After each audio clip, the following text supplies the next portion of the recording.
જો હામું પડશો, વિરોધ કરશો, પારખા લેવા જશો તો વધારે દુખી થશો. માને એટલી પ્રાર્થના કરવાની કે માં તું કોણ છે, કેવી છે, કોઈને ખબર નથી, પણ માં અમે તારા, તું અમારી છો. એવા શબ્દો બોલો, એવા શબ્દો કે શબ્દ તમારા એવા નીકળવા જોઈએ કે માં રોતી રોતી રાજી થાય ને. માને એવું કહીએ આપણે કે હે માં મેલડી, આ જૂનું બધું ભૂલી જા અને નવો તારા દીકરાઓને પાસે નવો એકડો ઘૂંટાય, અમે તારા, તું અમારી છો.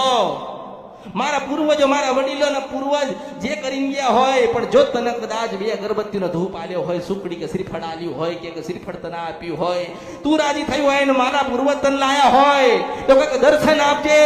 અને પશુ પ્રભાત રાજા કરણની વેળા થાય ના આવે તો મારું નામ મેલડી નહીં.